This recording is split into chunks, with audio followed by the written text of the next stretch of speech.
told you that the Kansas City Chiefs, a team that already has Patrick Mahomes, Travis Kelce, and 3 Super Bowl rings in the last 6 years, are sitting in a room right now, looking at a way to make their offense even more terrifying? What if the most dominant team in NFL history is about to get a weapon so dangerous, so electric, so completely unpredictable, that defensive coordinators across the league would literally lose sleep at night? His name is Deebo Samuel, and the rumors are swirling. The whispers are getting louder. And if this thing actually happens, if Deebo Samuel puts on a Chiefs jersey and lines up next to Patrick Mahomes, we might be watching the birth of the most unstoppable offense in the history of professional football. Not an exaggeration. Not clickbait. Just the cold, hard truth of what this combination would mean. So let's get into it. Let's break down exactly why this rumor has the entire NFL world on fire right now. Why Deebo Samuel and Patrick Mahomes together would be something we've genuinely never seen before. And why, if you're a fan of any other team in this league, this news should absolutely terrify you. Stay with me, because this story gets wilder the deeper we go. First, let's set the scene. And to do that, you have to understand something about the Kansas City Chiefs that most casual fans don't fully appreciate. This team, this organization, doesn't just try to win. They try to break the game itself. Andy Reid, a head coach, has been called a mad scientist, a genius, a guy who sees football like a chess grandmaster sees a board, except he's playing 3 moves ahead while everyone else is still figuring out where to put their pieces. And Patrick Mahomes? Mahomes is the most gifted quarterback we have ever seen in the modern era of football. His arm talent, his ability to improvise, his capacity to make throws that no other human being on planet Earth can make. It's not debatable anymore. It's just fact. But here's the thing. Even genius needs tools. Even Mahomes needs weapons. And the Chiefs have been very smart about surrounding him with exactly the right pieces at exactly the right time. Travis Kelce, a tight end so good that he basically forced every other team to rethink how they build their rosters. Xavier Worthy, a rookie speed demon who just proved last season that he can go from 0 to 60 in about 2 steps. Rashee Rice, when healthy, is one of the nastiest route runners in the entire league. Juju Smith-Schuster had his moments. Hollywood Brown brought a different dimension. Chiefs have always found a way to keep the offense fresh, dynamic, and difficult to defend. But there's been one thing missing. One specific type of player that Andy Reid has always coveted but never quite had. A true weapon. A joker. A guy who can line up at receiver, take it in the backfield, you over, juke you out of your shoes, and then laugh about it on the way to the end zone. A guy like Deebo Samuel. Let me tell you about Deebo Samuel, because if you don't fully know this guy's story, you are genuinely missing out on one of the most fascinating player profiles in the entire NFL. Deebo grew up in Inman, South Carolina. Small town. Big dreams. From the moment he stepped onto a football field, it was obvious he was different. Not just talented, different. The way he processed the game, the way he used his body, the way he competed, it was almost animalistic in the best possible way. He went to South Carolina, and there he started building the reputation that would follow him into the league. He was a receiver who ran like a running back. He had the hands of a wideout, but the mentality of a fullback from the 1970s who would rather run through you than around you. He caught passes. He ran the ball. He blocked. He did everything. San Francisco 49ers took him in the 2nd round of the 2019 draft, and honestly, that might have been one of the great steals in recent draft history. Because what Deebo became in San Francisco was something genuinely new. Under Kyle Shanahan's creative offensive system, Deebo Samuel became the prototype for a position that didn't have a name. People started calling it wide back. Some just called him a chess piece. Others said he was a running back who happened to line up wide. Here's what the numbers looked like when Deebo was at his absolute peak. In 2021, Deebo Samuel had one of the most unique statistical seasons in NFL history. He had over 1,400 receiving yards. He also rushed for 365 yards on the ground. He had 14 combined touchdowns. He was the most valuable non-quarterback in football that year, and some people made serious arguments that he should have won the MVP. Think about that. A wide receiver making MVP arguments because he was so versatile, so dangerous, so completely impossible to game plan against that he was bending the entire shape of NFL defenses. He is a legitimate weapon, not a gimmick, not a gadget guy who only works in special packages. A genuine, every-down threat who can hurt you in 17 different ways before you even figure out where the ball is. And now, right now, in the summer before a new NFL season, the Kansas City Chiefs are reportedly interested in bringing him in. Let that sink in for a second. Here's where it gets juicy. Here's where the story gets the kind of layers that make your brain start racing.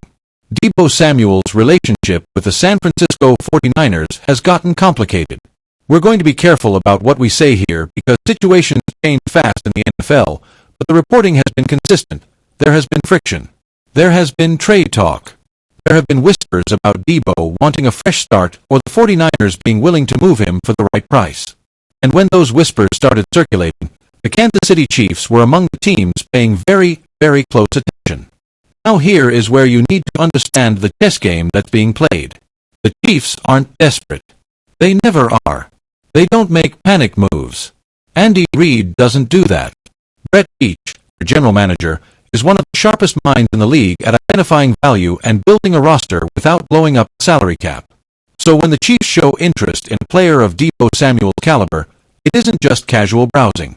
It means they see something. It means they've run the numbers, they've watched the film, and they believe this particular piece fits their puzzle in a way that elevates everything around it. And when you actually think about what Deebo Samuel would do in the Chiefs' offense, when you actually sit down and visualize it, scheme it out, imagine the film, the whole thing becomes almost unfair. Here's why. Right now, defenses have a very specific strategy when they face Patrick Mahomes. It's not perfect, but it's the best they've got. And it goes something like this. You take away Travis Kelce. You bracket him. You double him.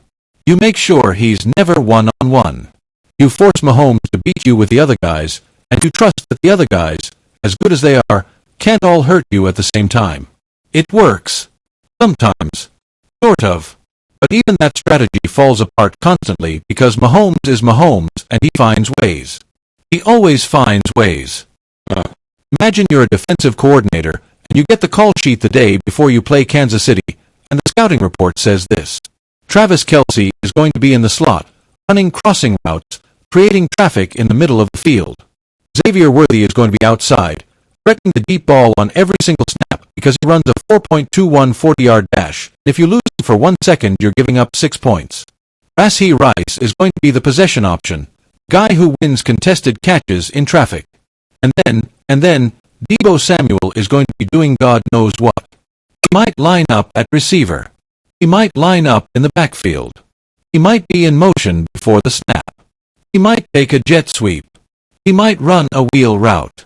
He might get the ball in space and turn a 3-yard catch into a 25-yard gain because he is genuinely one of the hardest players to bring down in the open field in the entire history of the sport. How do you stop all of that? Where do you put your extra safety? Where do you add your bracket coverage? You literally cannot double everyone. And Patrick Mahomes will find the one you left alone. He will find it in real time, at full speed, under pressure, and he will throw it perfectly. He has been doing this his entire career. It is what he does.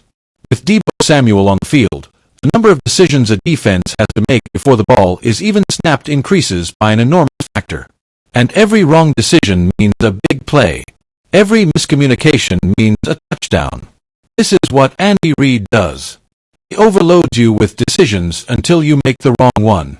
And Deebo Samuel would be the most dangerous decision of all. Let's pause here. Let's take a breath. Because I want you to feel the weight of what we're actually talking about. The Kansas City Chiefs have won multiple Super Bowls with Patrick Mahomes. They have dominated this league for the better part of a decade. Patrick Mahomes is already being talked about in the same breath as Tom Brady, as Joe Montana, as the greatest quarterbacks in the history of the game. And some people, not casual fans, but serious football people, analysts who study this game every single day, some of those people already think Mahomes is the best quarterback who has ever lived. And they are trying to get better. That should scare you if you root for any other team. That should absolutely terrify you. Because this isn't a team that's trying to get back to the top. They're already at the top. This is a team that's trying to pull the ladder up behind them. This is a team that's trying to make it impossible for anyone else to compete. And Deebo Samuel might be the piece that lets them do exactly that. Now let's talk about fit. Because fit matters. Chemistry matters. A great player on the wrong team in the wrong system can go from Pro Bowl to afterthought in one season. We've seen it happen. It happens all the time. But Deebo Samuel in Andy Reid's offense? The fit is almost supernatural. Here is something that doesn't get talked about enough. Andy Reid has always loved versatile players. Players who create mismatches because of their unique skill set. Players who can't be defined by traditional positions. He built his entire offensive philosophy around the idea that if you force a defense to make too many decisions, they will eventually make the wrong one. In Philadelphia, with Donovan McNabb, he had Brian Westbrook, a running back who caught passes out of the backfield like a wide receiver and made defenses look completely lost. In Kansas City, he's had Jamal Charles, a running back so gifted as a receiver that he basically invented a new way to use that position. He had Tyreek Hill, a receiver so fast that he forced entire defensive game plans to be built around stopping one player. And when Hill left, he just evolved and found new ways to create mismatches. Deebo Samuel would be the ultimate evolution of that philosophy. Because Deebo isn't just fast. He isn't just big. He isn't just a route runner. He is all of those things, combined with a physical aggression that is genuinely rare in a receiver his size. He wants to punish you. He wants to embarrass you. He runs with an edge that most running backs don't even have. And in Andy Reid's offense, that aggression gets unleashed in the most creative ways possible. Reid would cook up packages specifically designed to weaponize every single thing that makes Deebo dangerous. He would create formations that force defenses to declare their intentions before the snap, and then he would call plays that punish whatever they've declared. It would be, without exaggeration, a nightmare to prepare for. Let's talk about Patrick Mahomes for a minute. Because there's another layer to this story that I don't think gets enough attention. Patrick Mahomes makes every receiver better. That's not just a compliment, it's an observable fact. Look at the careers of every receiver who has played with Mahomes for an extended period. They get better. Their stats improve. Their opportunities multiply. Because Mahomes sees the field in a way that creates windows that other quarterbacks simply don't see, and when he throws the ball, he puts it in places that give his receivers the best possible chance to do damage after the catch. Think about what that does for Deebo Samuel. One of Deebo's greatest strengths is what he does after the catch. The man is a nightmare to tackle in open space. He has this quality, this combination of power and balance and lateral quickness, that makes him extraordinarily difficult to bring down.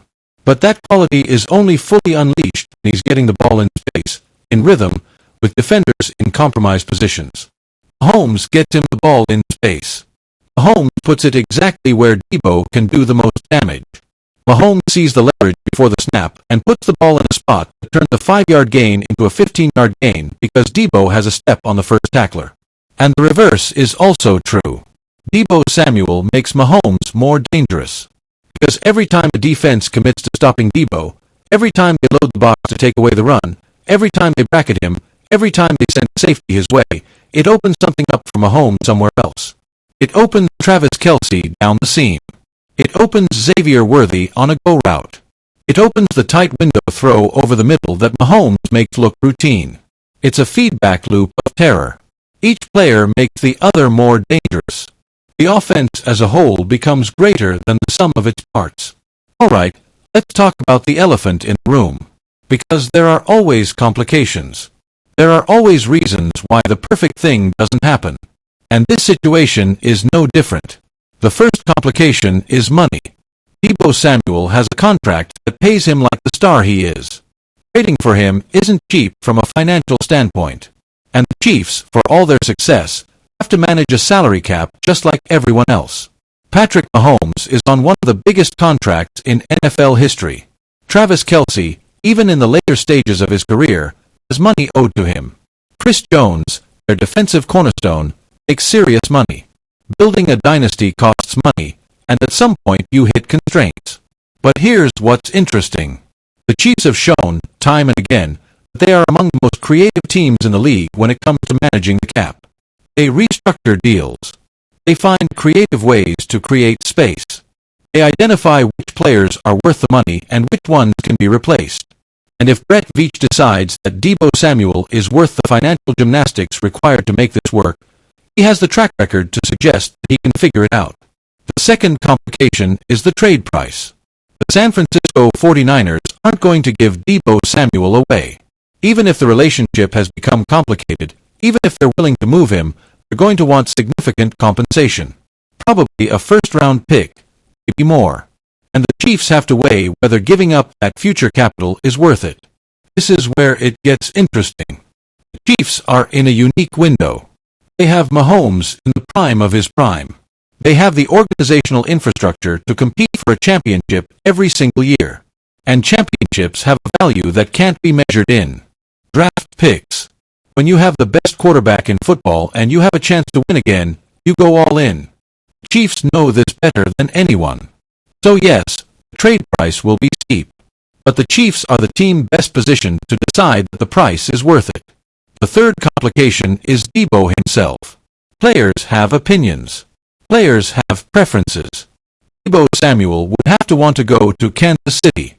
He'd have to see the vision, believe in the system, be excited about playing with Mahomes. And honestly, this might actually be the least complicated part of the whole thing. Because what competitive, championship-hungry receiver wouldn't want to play in Patrick Mahomes' offense, in Andy Reid's system, on a team that goes to the Super Bowl seemingly every other year? If you're Deebo Samuel and you want to win a ring before your career is over, Kansas City is a very, very compelling destination. Let me take you somewhere for a second. Imagine it's September. Imagine the NFL season has just kicked off. Imagine you're a defensive coordinator for a team that has Kansas City circled on their calendar. You've been preparing for this game for 2 weeks. You've watched every piece of film available. You've built your game plan. You've drilled your players. You've had meetings that lasted until midnight, trying to figure out how to slow down this offense. And then you walk into the stadium on game day. You watch the Chiefs warm up. And there he is. Number 19. Deebo Samuel. In red and gold. Running routes on the right side of the field. And over there is Travis Kelce, doing his casual jog that somehow looks effortless and threatening at the same time. There's Xavier Worthy, absolutely flying, looking like he might just run off the field and into orbit if someone doesn't stop him. And then there's Patrick Mahomes, dropping back, throwing dimes with that sidearm release, that no-look flip, that ridiculous over-the-shoulder bomb that shouldn't be possible. And somewhere in your brain, a little voice whispers, you might not be able to stop all of this. That voice is right. Because you can't. Not with this collection of talent. Not with this coaching staff. Not with this quarterback. You can try to slow them down. You can hope for turnovers. You can pray for injuries. But you cannot stop this offense. Not consistently. Not reliably. And that is what the Kansas City Chiefs are building. Not just a good offense. Not just a great offense. A historically dominant offense that forces every single opponent to accept, on some level, that the game is played on Kansas City's terms. Let's zoom out for a second and talk about what this means for the bigger picture of the NFL. The league has been having a bit of an identity crisis lately when it comes to parity. The whole system, the draft, salary cap, free agency, is built around the idea of competitive balance. The idea that any team can compete, that bad teams get better picks, that good teams lose players to other rosters. And yet, the Kansas City Chiefs keep winning. They keep finding ways. They keep being better than everyone else, year after year after year. And it's becoming a genuine talking point around the league, not in a conspiracy theory way, just in a pure football reality way, that the gap between Kansas City and the rest of the NFL is significant. If they add Deebo Samuel, that gap doesn't just stay the same. It widens. And the rest of the NFL is going to have to figure out what to do about that. Some teams will try to keep up through the draft. Others will swing for their own blockbuster additions. The league is always a copycat league. When something works, everyone tries to replicate it. If the Chiefs build the ultimate Swiss Army knife offense with Deebo Samuel, you'll start to see other teams hunting for their own version of that same versatility. But here's the problem with that. You can't just copy talent. You can copy the scheme, philosophy, approach. But you need the players to execute it. And right now, the combination of Mahomes, Reed, Kelsey, Worthy, and potentially Deebo Samuel is not replicable. There is no other version of this on any other roster in the league. This is one of a kind. Here's something I want you to think about. And this is the part of the story that really gets me personally. Patrick Mahomes is 29 years old. He's about to enter what most analysts consider the absolute prime of a quarterback's career, a 28 to 34 window where you have the physical gifts, experience, the football IQ, and overall command of the game all working together at the same time. Tom Brady won Super Bowls at 43. Peyton Manning had his best regular season in his mid-30s. The window for elite quarterbacks is long. Mahomes has years, potentially many, many years of dominance ahead of him. And if the Chiefs spend those years building the most talented roster possible around him, if they use this Deebo Samuel addition as a foundation for continued championship-level construction, we might be in the middle of a dynasty that will be talked about for the next 50 years of NFL history.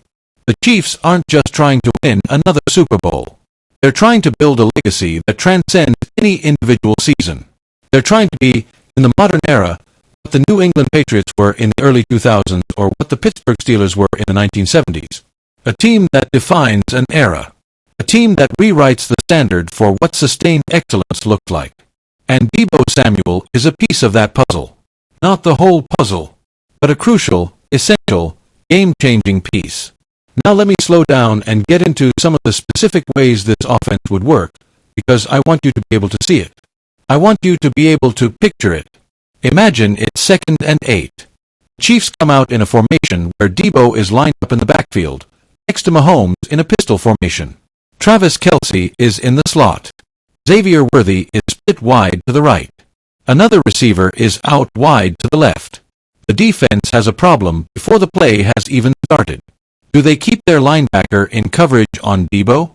Linebacker against Deebo Samuel in the open field is a catastrophic mismatch. Deebo will make that linebacker look like a traffic cone. So do they put a safety on Deebo? Now they've removed the safety from coverage elsewhere. Or do they put a corner on him? Most corners are used to covering receivers on specific routes. Deebo running the ball directly at them from the backfield is a completely different challenge. Mahomes reads the defense. He sees the mismatch. He sees what they've given up to account for Deebo. And he makes the call. Maybe he gives Deebo the ball on counter, and Deebo picks up 14 yards because the defense overloaded one side. Maybe he fakes the handoff to Deebo, watches the safety cheat down, and throws a dart over the top to Worthy, who's burnt his corner by 4 steps. Maybe Deebo leaks out of the backfield into a wheel route. The linebacker can't stay with him, and Mahomes finds him in the flat for an easy catch and run. 3 different plays. 3 different outcomes. All of them good for the Chiefs. All of them because Deebo Samuel's presence on the field forces a decision that cannot be made correctly. This is football chess at the highest possible level. And the Chiefs are playing it better than anyone. Let's talk about Travis Kelce for a moment. Because when you add a player like Deebo Samuel to this offense, the ripple effects are enormous, and nobody benefits more from those ripple effects than Travis Kelce. Kelce, even at this stage of his career, is still one of the best tight ends who has ever lived. He's still a mismatch nightmare. He's still a guy who can find a soft spot in any zone coverage and make you pay for leaving him open for even a second. But in recent years, defenses have been able to devote more resources to containing him because they didn't have as many other fires to put out. Deebo Samuel changes that completely. With Deebo on the field demanding attention, with Xavier Worthy threatening the deep ball on every snap, defenses simply cannot give Kelce the same coverage they've been able to give him recently. The math doesn't work. You don't have enough bodies. And Travis Kelce in single coverage, or Travis Kelce against a linebacker in man, is a problem that no defense has ever truly solved. So Deebo makes Kelce better. And Kelce's continued excellence makes Deebo better. And Worthy's deep threat makes them both better. And Mahomes, at the center of all of it, is the multiplying force that turns all of these individual weapons into something that becomes, collectively, almost impossible to stop. The whole thing is a web of connected advantages. Pull on one thread and the whole thing expands. There's a human element to this story too. And I don't want to skip past it. Deebo Samuel has had some rough patches over the last couple of seasons. Injuries have been a factor. There have been moments where his production dipped below the historic heights of his 2021 peak. There have been questions, In the way that the NFL media always generates questions about every star player who has a down stretch, about whether that peak was a fluke, whether the injuries have diminished him, whether the best of Deebo Samuel is already behind us. And those questions are worth examining honestly, because no player is immune to the wear and tear of this game. The NFL is physical in ways that are hard to fully understand from the outside, and Deebo plays a style of football, aggressive, physical, never back down, that puts a lot of mileage on a body over time. But here's the counter-argument. Here's why I think the best of Deebo might actually still be ahead of him, rather than behind. When players move to the right situation, the right system, the right coaching staff, the right quarterback, they often find levels they didn't know they had. We've seen it happen repeatedly. Receivers who looked like they were declining in one system suddenly look rejuvenated in another. The right environment can unlock things. And Patrick Mahomes, specifically, has a history of making receivers look better than they've ever looked before. The ball just comes out differently. The timing is different. The windows are different. Players who couldn't get open in other systems suddenly look wide open because Mahomes' ability to manipulate defenses with his eyes and his movement creates new opportunities. If Deebo Samuel's fire is still burning, if he still has that hunger, that aggressive energy, that desire to be the most dangerous player on the field, Kansas City might be exactly the place where we see him rediscover that 2021 version of himself. And if that happens, buckle up, because that version of Deebo Samuel in this offense, with this quarterback, would be something we genuinely haven't seen before. I want to